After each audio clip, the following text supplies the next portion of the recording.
Bum bum bum bum bum bum bum bum bum bum bum bum bum bum bum bum bum bum bum. That's all I know. I only know those notes from the Klingon War March. Hey everyone, welcome again to Yelling at Gaseous Anomalies. I'm your host, Captain Matt Ross, and as always, I'm accompanied by my XO, Mike Pontone. How we doing tonight, Mike? I see your song's different, but it doesn't sound so happy. What do you think? Number one to my Captain Matt Ross. Happy to be here, XO, ready to carry out his orders so that way he doesn't have to deal with a dirty, disgusting crew. Yes, happy to be here and reviewing the first appearance of the Klingons. I'm sorry, I'm a little excited, also a little disappointed. Can't wait to get into it. Klingons! Yeah, no, this is the first episode of the Klingons. It's our next episode of tonight is Errand of Mercy. Yeah, it is. It's actually a historic event. It's actually famous. It's the only appearance of one specific Klingon until the animated series in DS9. That is Commander Kor, played by John Colicos. I actually think he's pretty awesome in this. Wait, is Kor in DS9? Yes, he is. He's that's is right. Is he a friend of Curzon's? Yes, he is. He's he goes with Worf and Jadzia to go find the Sword of Kahless. Spoiler for DS9. And he was also on that episode where the blood oath between Curzon and Jadzia, and you had Kor, and you had was it? I can't. Captain Koloth and the other guy whose name I'm totally blanking on, but we'll figure that out later. Cannot imagine. That's astonishing. So Kor, yeah, okay. So I guess Klingons live a little bit longer than humans. Yes, they do. Actually, there's a whole bunch of stories where Klingons do live longer than humans. Well, we find they've changed dramatically. This is the very first appearance of them. Just as a quick side note, this is written by, again, Gene L. Kuhn with less than a week on his favorite drug again, amphetamines. And really? Yes, interesting. And I would have thought this one is not as tight as Danger in the Dark. Well, he Devil in the Dark. Yes, he was actually doing this and rewriting several other things and helping Dorothy Fontana on, or DC Fontana on This Side of Paradise and rewriting every script. He was getting close to burnout at this point, but he had to write 4 versions of the same script. Roddenberry, again, had no input because Roddenberry was actually in the hospital with silicosis, which is exposure to silicon because he's a rock collector, but as his I'm about to say because he's he's inhaling all the Horta eggs. No, Horta, right? No, he's a rock collector, and he instead of being safe, he was macho and decided not to wear a face mask while cutting quartz and rocks and so forth. So he breathed the silicate, or he was having sexual relations with a Horta. I mean, it's Roddenberry; anything is possible. 6 and 1, half a dozen. That's true. Well, this is the March 18th, 1967 episode. I again have a TV guide version of this on this episode called Errand of Mercy, directed by John Newland, who only appeared once. You know why? Because he just was too busy. Mm-hmm. This was actually supposed to go to Pevney, but Pevney was doing Devil in the Dark at the same time. So this episode from TV Guide is a peace-loving race gives Captain Kirk a lesson in warfare. The inhabitants of the neutral planet Organia hesitate to interfere in a war between Kirk's Federation and an invader until intervention becomes necessary. Tonight on NBC. This is about war. Would you like to know more? War in the Federation, but it really is a war between the United States and the Soviet Union. It's pretty heavy-handed and obvious. Even for back then, the Cold War was hotter. I was reading about that, where it's supposed to be like a Vietnam thing, except that doesn't track at all. It's not like that's a reach. Well, I they were trying to make it a conflict between the United States and the Soviet Union. The Klingons are the Soviets. I always argue that the Romulans are the Chinese, and the Federation, of course, is the United States. Also, you could tell from the ship names as well. And that's why they're also partially USS. But this was, well, to me, it's interesting. You get to see why this was like the Federation at war. It actually opens up. They're all very pensive on the bridge. And this entire bridge sequence, by the way, and this entire bit, this was done to all save money. In fact, Robert Justman was nervous because NBC said, I don't know if we're going to be able to come up with money for 4 more episodes, but they were given $14,000, which is a lot of money in 1967 dollars.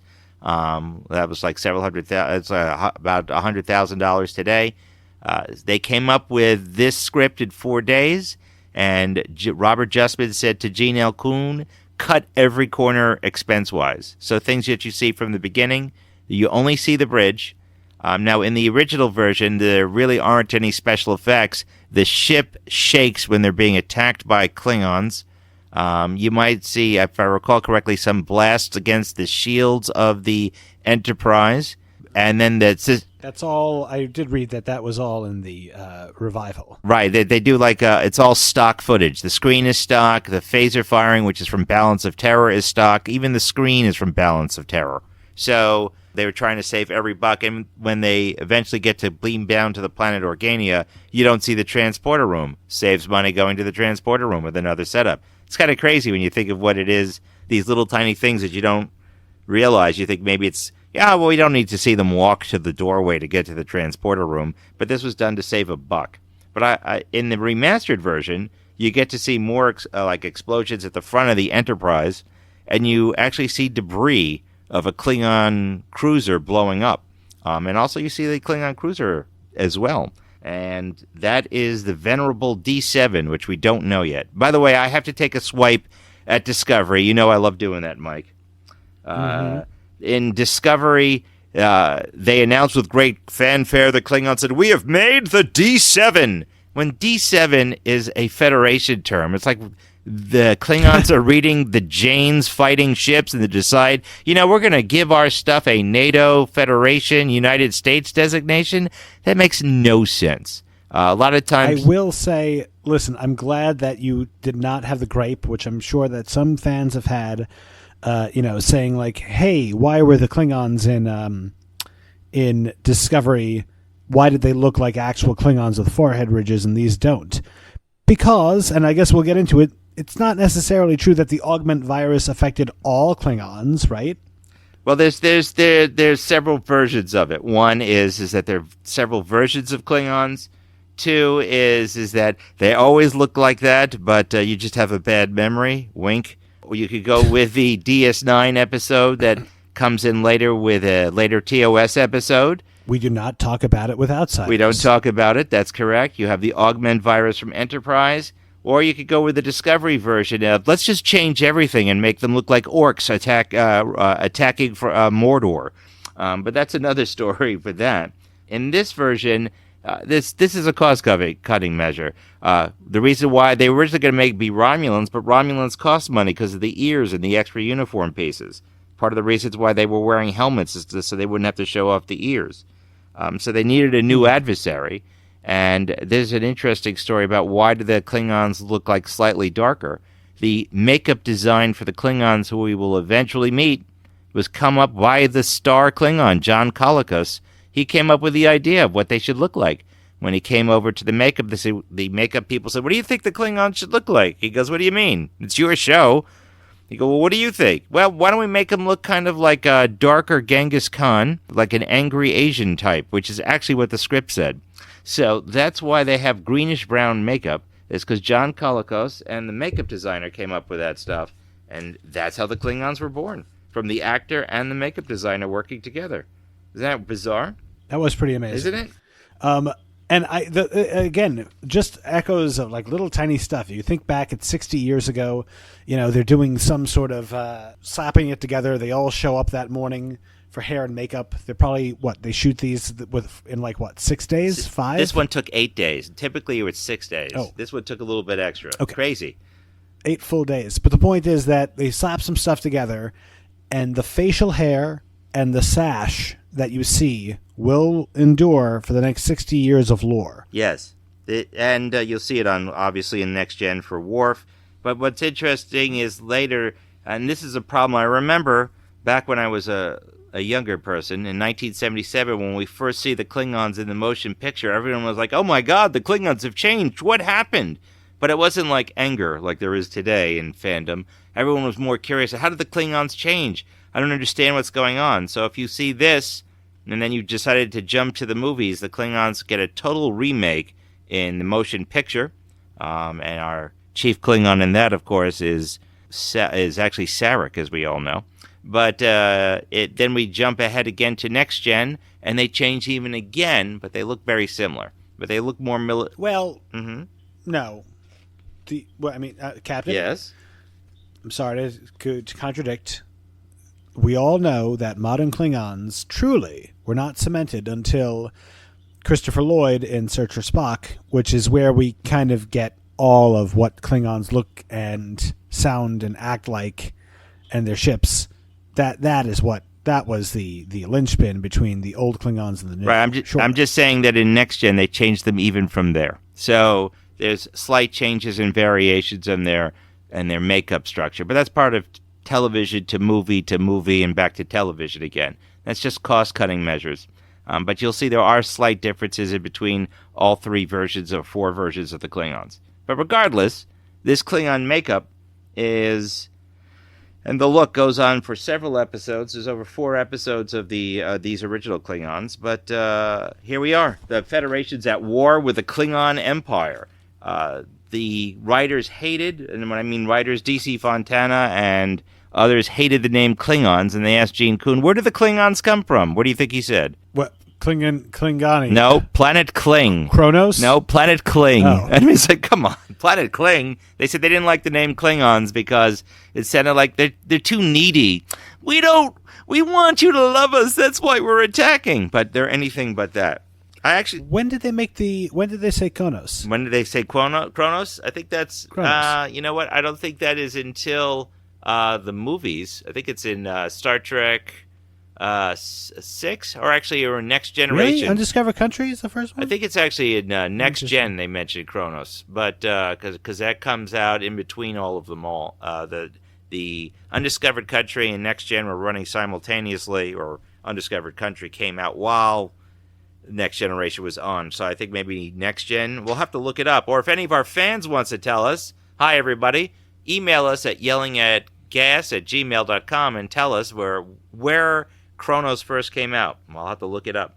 But I like this opening sequence where you see them under attack, and we see the wreckage in the enhanced version. I like the remastered version of Star Trek. I like that wreckage in the distance. What did you think of that, out of curiosity? Thought it was great. Thought it was a very good opening. I know we've been talking for a while now. We're hardly getting to the episode. I know. It's just become the Klingon Reflection Power Hour.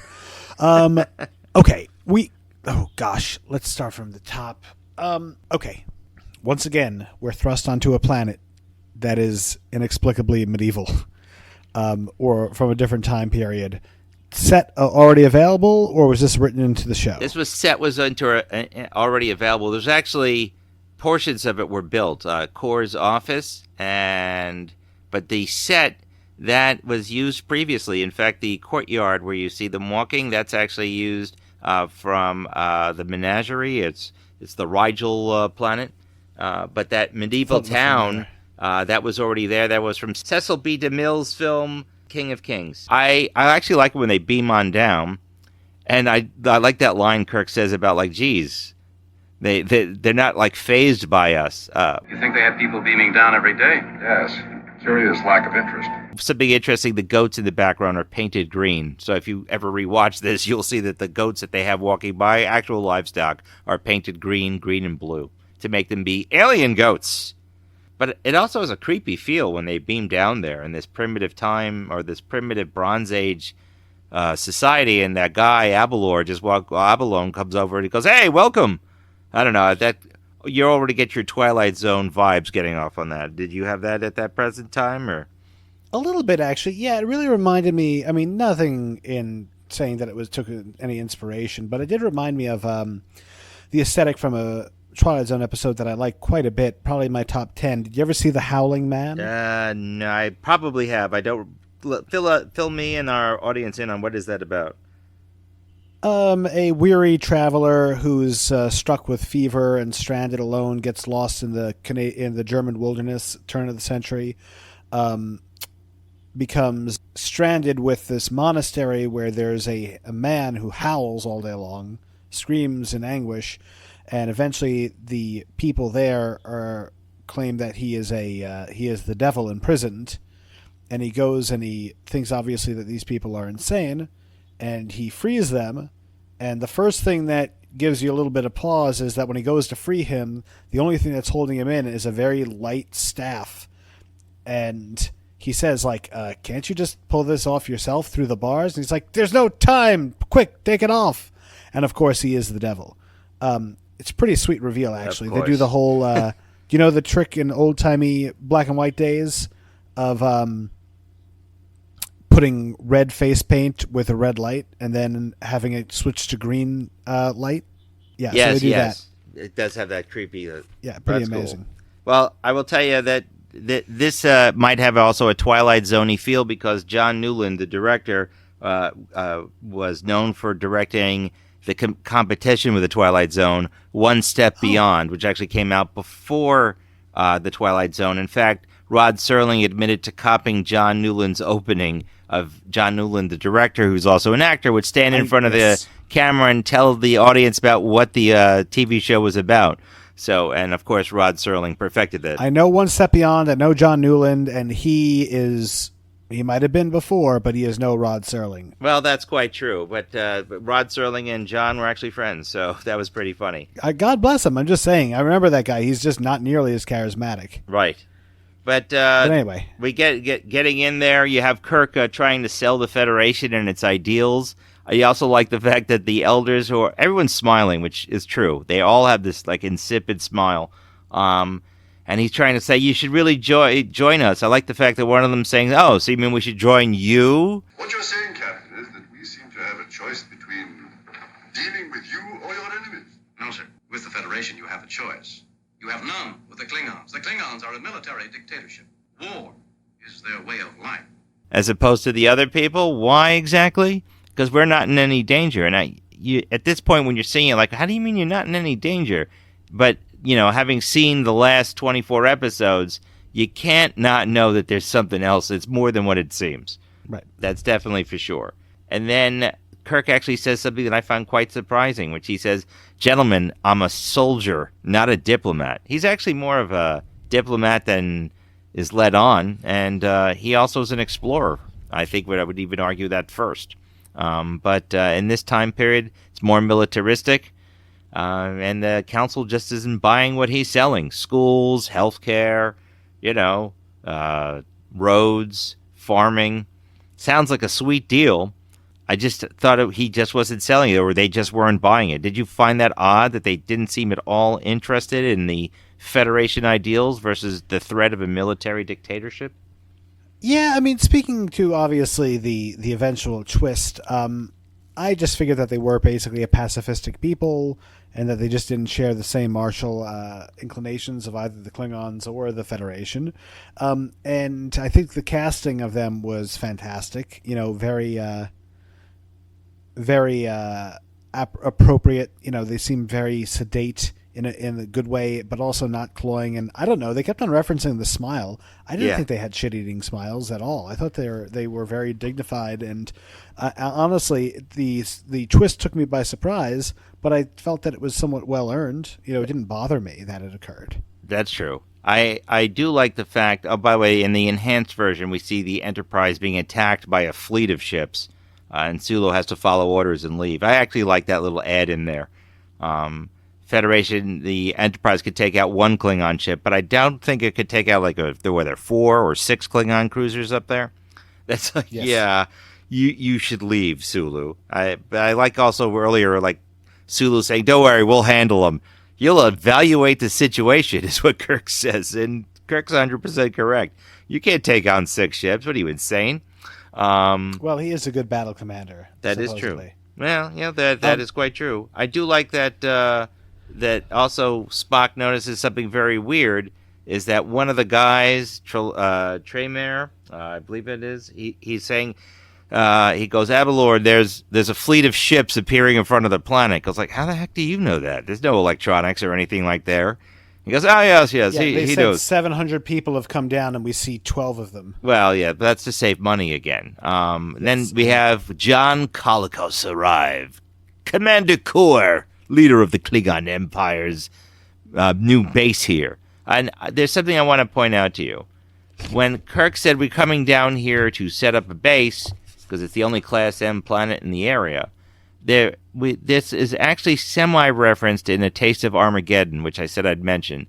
When they go to Taste of Armageddon, they want to stop the war between Vendikar and Miniar 7, and for the sole purpose of making a port in that system. And I said, now you'll soon find out why they need to make ports. So there's a competition between these competing powers of the Federation and the Klingons, or making their spheres of influence, which is an exact copy, not exact copy, of the Cold War. You have the First World, the U.S. and its allies, and NATO, versus the Second World, which is the Soviet Union and its Warsaw Pact allies. And there was a tremendous competition in the 50s and 60s and 70s of trying to get spheres of influences on different parts of the world. The U.S. and its European allies trying to align with or influence the Middle East and Africa and Indonesia, and the Soviets trying to do the exact same thing.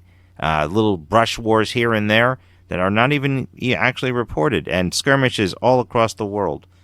This is the exact same thing that's happening in the Star Trek universe at this very moment. So it's almost an art imitating life again.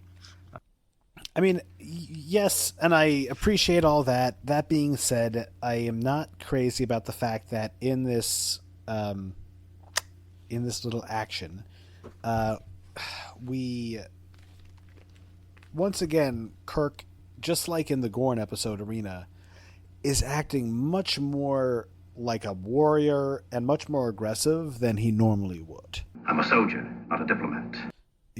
He's like some episodes he comes into contact with hostile alien life, and he comes at it from a very listen, we're more evolved than these people.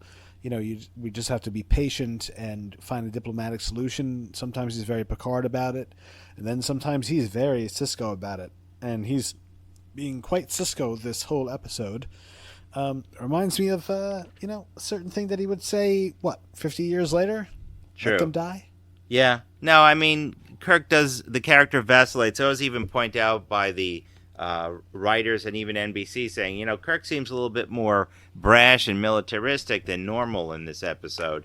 But that's just, I guess, for the story. But if you take a look at it, again, he's saying he's a soldier, but is he though? It's maybe a scientist soldier, an explorer. I know Spock is a scientist. Thought of, listen, there are warriors in the Federation, right? There are some Space Marines. There's Section 31. There's Mako. The whole point is that I always thought that every Federation captain was primarily a diplomat more than anything. That was what they were coming to do. Explorers and diplomats, and warriors and martial folk second. Well, they're definitely martial, hence they have rank structures. So you do have that. You don't have a bunch of peaceniks going, hey, dude, let's just hang out. So it's a military structure. Everyone who argues that Starfleet isn't a military structure, I have to disagree with them. It is a military structure. This is the military arm of the Federation. It always has been, but it's also its exploratory arm. It does multiple things, and you have to keep in mind that the Federation, which has really been pushed forward by the Earth, which you learn more from in Enterprise, but the Federation is coming off of multiple wars and multiple disagreements among aliens. There's the Earth-Romulan War, which we still to date have never seen. So Earth is always going to be more militaristic. It's trying to be, the Earth wins that, so it's kind of like the World War II of space. So it's a kind of cocky arrogance, but a realization of trying to be peaceful, but walking around with a big stick is necessary. So I think that's it. Well, there it is. War. Didn't want it, but we've got it. Curious how often we humans manage to obtain that which you do not want. especially with folks like the Klingons going around. And I mean, this did make me, of course, I like the Klingon culture quite a bit.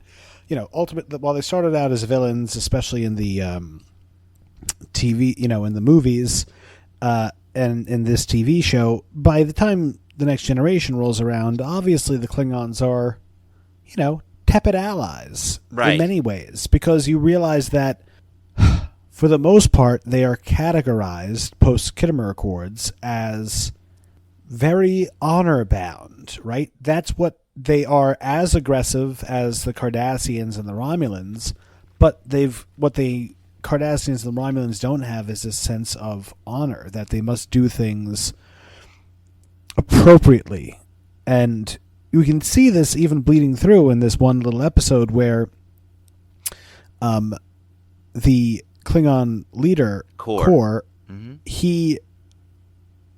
when he finds out that Kirk is Kirk, he's kind of more impressed with him.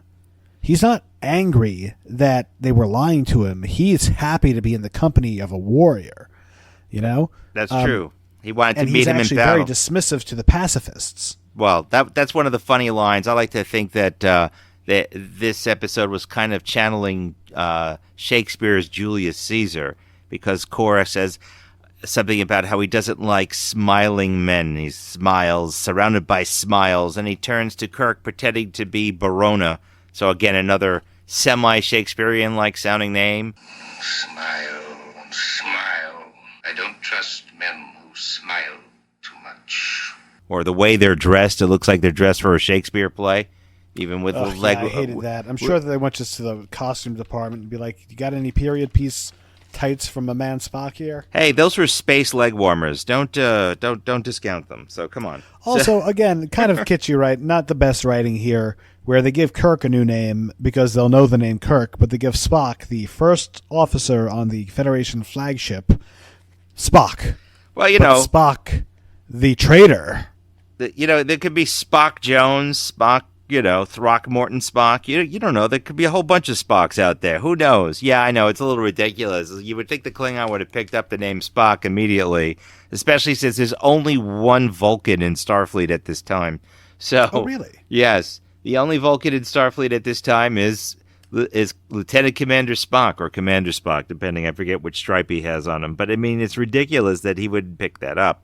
I do actually like that opening meaning where Kor comes in and the council's like, yeah, we're not going to give you any hard time. And then he turns to Kirk as Barona going like, and where's your smile? Where is your smile? I want the stupid, idiotic smile everyone else seems to be wearing. And you could see the seething anger between Captain Kirk and the Commander Kor. And I think Kor has like a sort of suspicion already that there's something not right with this guy, because the anger that Shatner is trying to portray comes across clearly. Like, I'm gonna do whatever I can to defeat you. I think comes out very clearly at that point. But then we find out how ruthless the Klingons are. They want like security patrols. Everything's punishable by death. It's they live up to the pure stylized version of evil that the world thought the Soviet Union was. In some ways, the Soviet Union was did have death for pretty much everything with secret police. Some would argue that its replacement now is very similar. Secret police, death squads, roaming patrols, hostages. That don't seem to be a good place. They turn the worlds into labor camps, forced labor. You could actually pull back to, let's say, the Khmer Rouge, and they forced Cambodia to be turned into a forced labor camp of a communist ideal. So that's what the Klingons are trying to portray, although we don't know at this time they're not actually communist. The Federation actually isn't truly communist either, although they sure do a good convincing job of showing it. Well, I mean, can't be too communist with a Vulcan stating that, of course, he is a traitor and that there are many Vulcan traitors, which I imagine, that does make sense. Capitalism and logic aren't too far apart from each other, especially if they're not being, overly greedy or anything. That's true. And I dig that they have this kind of. I like that that's something I really like about how Vulcans are written throughout all of Star Trek. They show up in weird places. Like, remember in DS9 that there was a Vulcan serial killer? Yeah, that's actually one of my favorite episodes. It's in the last season. It's pretty scary. Yeah. Because he did. I don't want to ruin that one. I really like, because eventually we're going to get to DS9 eventually. That I really like that episode. And that's in the I think it's the 7th season. It's pretty far in there, and they have that cool projectile gun. Yeah, Field of Fire. That's what it's called. It's with Esri Jax. It's really far in the end. It's in the last season. It's really it's pretty good. I like Esri Jax quite a bit, actually, and you know what? It's apples and oranges. She's neither better nor worse than Jadzia. She's just completely different. That's true. But also, and I know that you don't like this captain, but I love him. I really liked the Vulcan crime lord in Picard season 3. Oh, God. Dude, he played it so well, because that guy, if you see him, you can tell that this is a Vulcan who is doing crime very logically, but he smirks a little. Point is, he is not really following the tenets of logic and his culture. He's an outsider, but he's not such an outsider that he's completely turned his back on logic. Yeah, but Star Trek Picard is a mediocre series, or actually the last season's mediocre. But let's get back to TOS, please. Don't sully my podcast. Okay. Yeah, so I like John Colicos. Later you'll see him in other shows like Battlestar Galactica, the original one from the 70s, as the evil Baltar, his voice of that menacing thing. Galactica. You're finished, Adama. By the way, I'm going to post on the community channel, there's a video of John Colicos talking about Star Trek and his feelings of this one episode. He was actually supposed to appear in numerous episodes, but again, scheduling made it impossible. So they had to find Captain Koloth and the other Klingon. But over in here, just some other things just to point out to you. His lieutenant, Victor London, was actually in the running to be Mr. Spock. But as he really?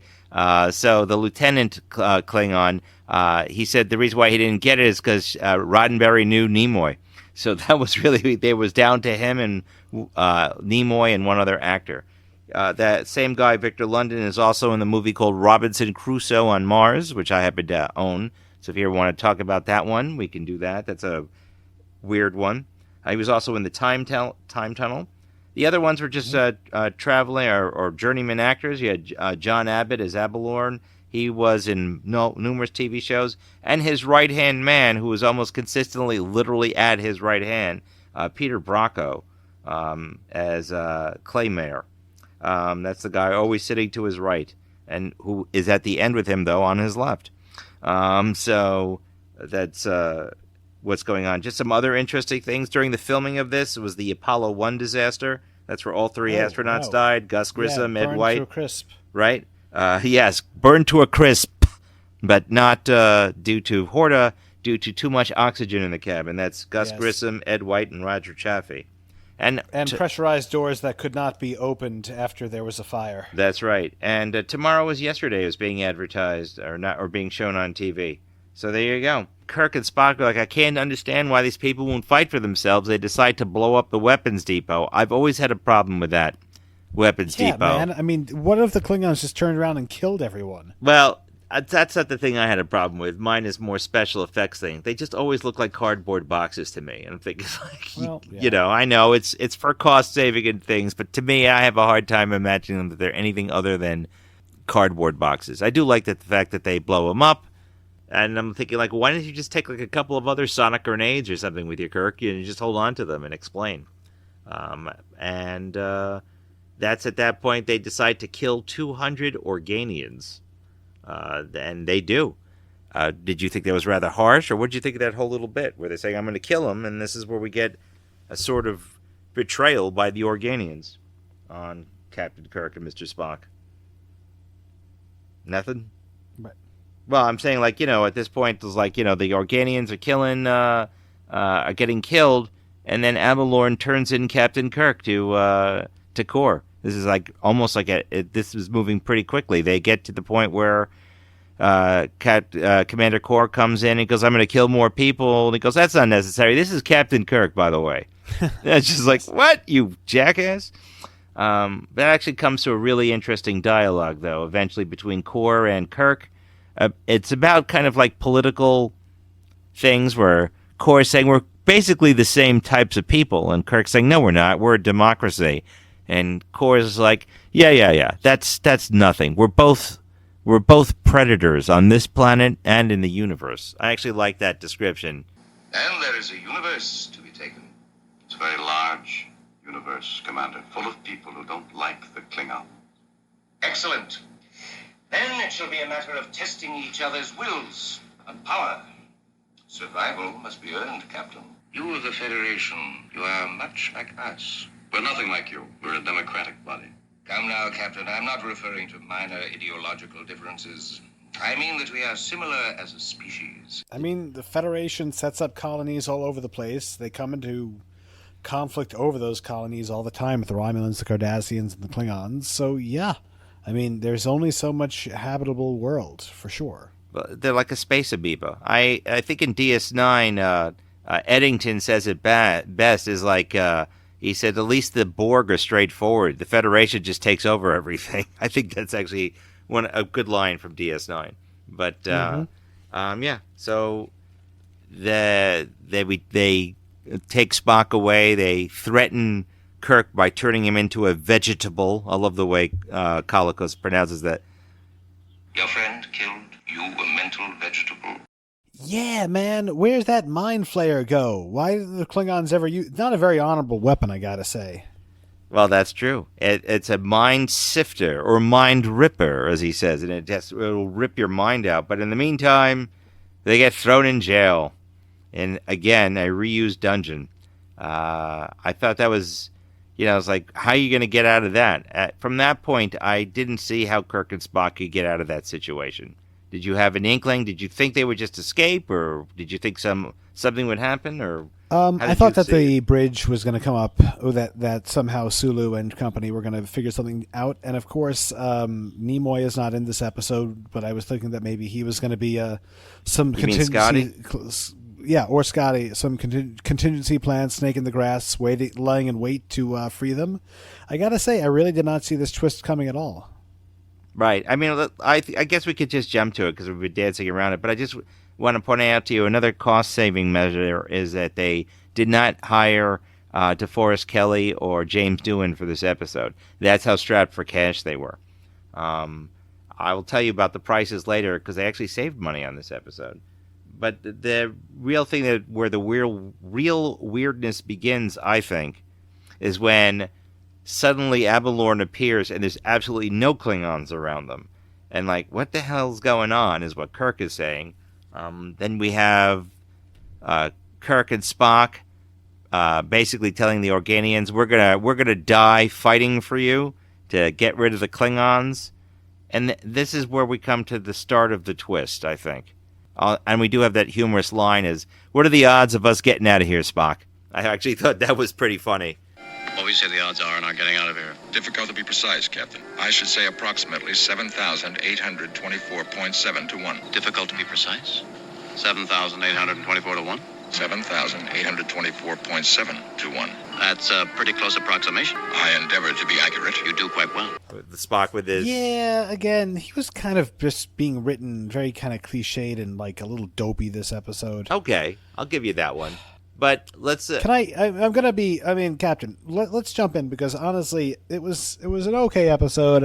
I've got my problems with it, and I want to get into what I wasn't crazy about because this is not one of the episodes that I'm like, oh my God, they just stopped writing. It was pointless. It was a useless waste of time. But it was underwritten, and here's the thing. Okay, here, Captain, please go into the twist, and then I'll tell you what my 5-cent rewrite of this to make it a little bit better. Okay, well, I'm just going to tell you the only things to me that are important in this are actually that we meet the Klingons, and that the twist is that the Organians are actually energy beings that are superior to everyone. In fact, I love that last line saying that you pretty much all disgust us. Get off this planet. But they decide to interfere with the war, and there are several things what we gain from this.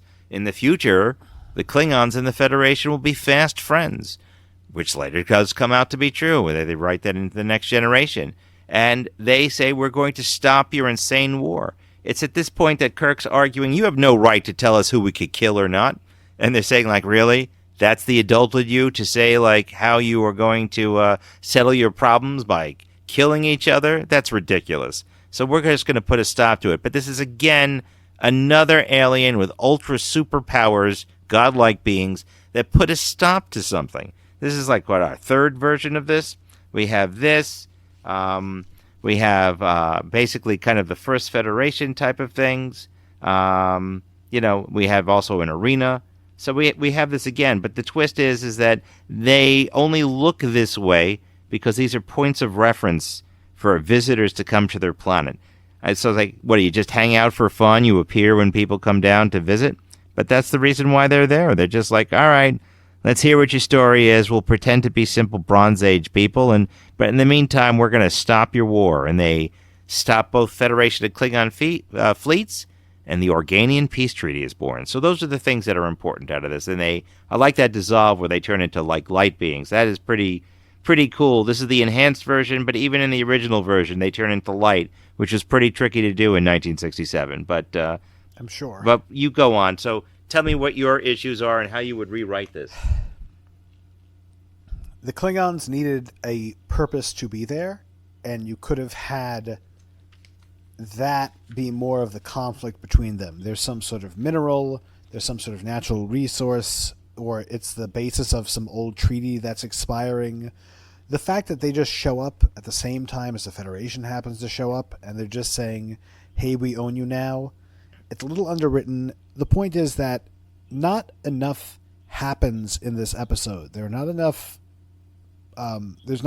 plot, and it kind of meanders. And in fact, I kind of really thought that there was multiple writers on this. It kind of smacked of the loosey-goosiness of the return of the Archons.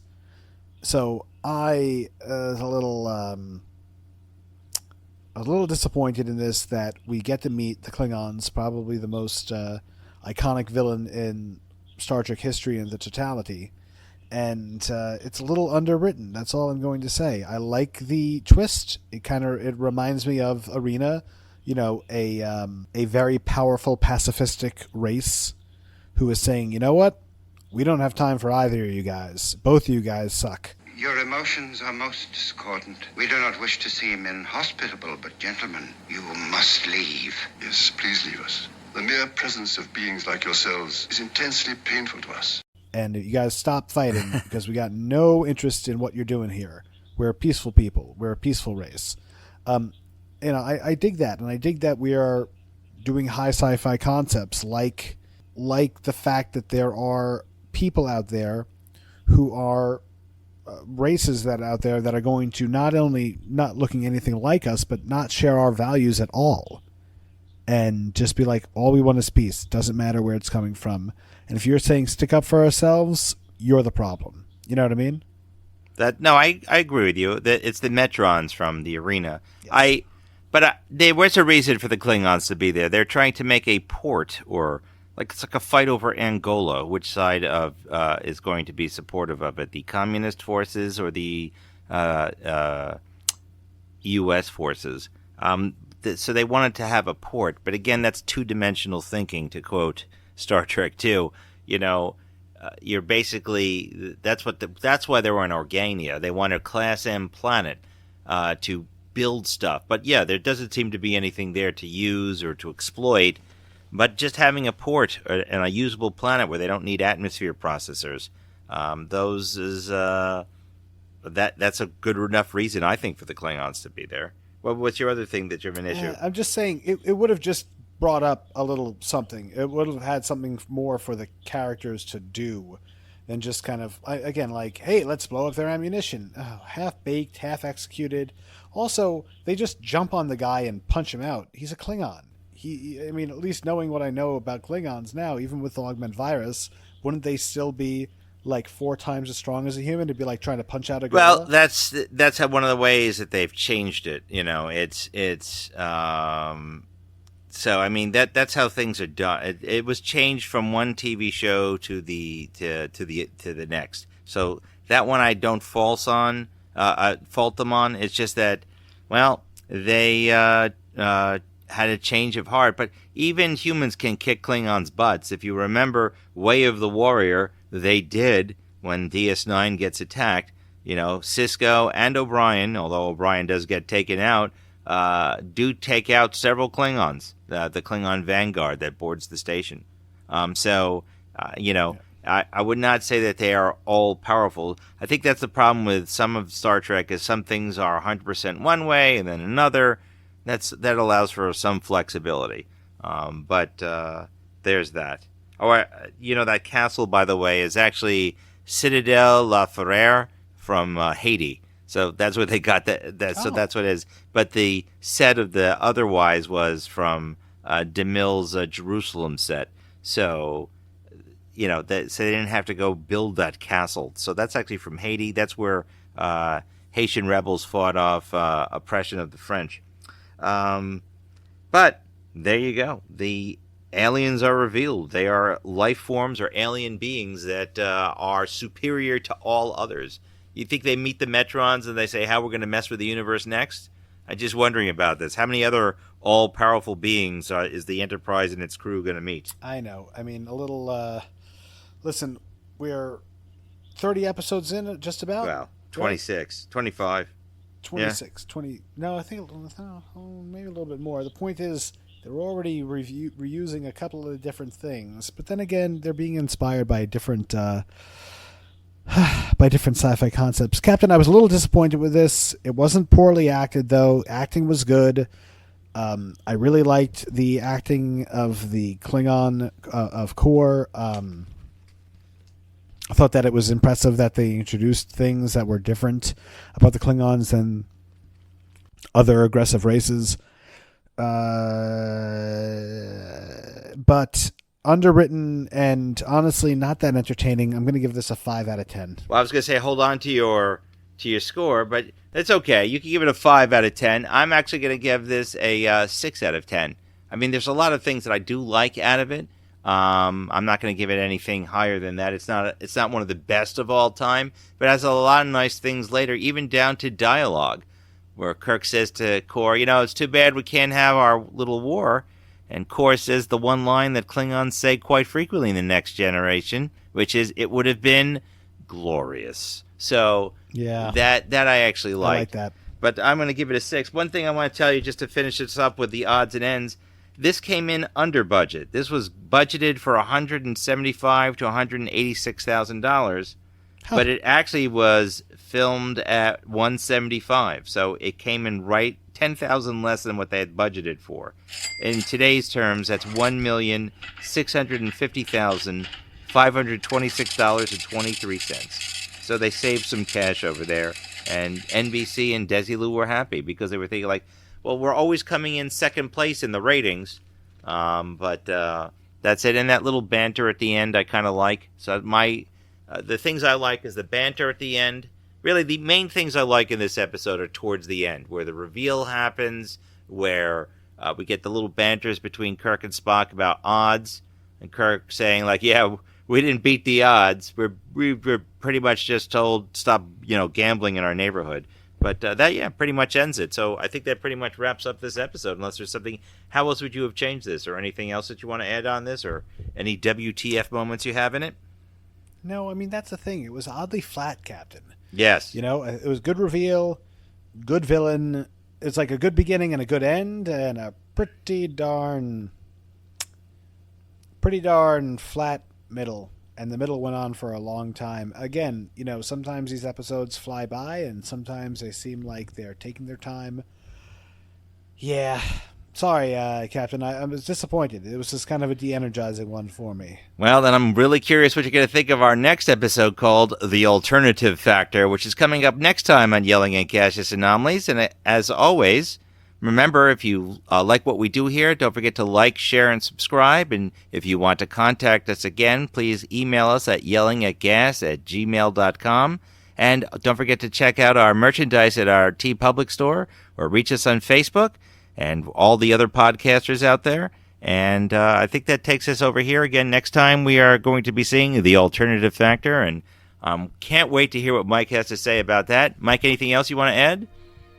Nope, that even when it's not great, it's still a privilege and an honor and a fun time to talk Trek with you for about an hour, Captain. So thank you very much. Well, thanks for joining me again, and as always, everyone, we'll see you out there.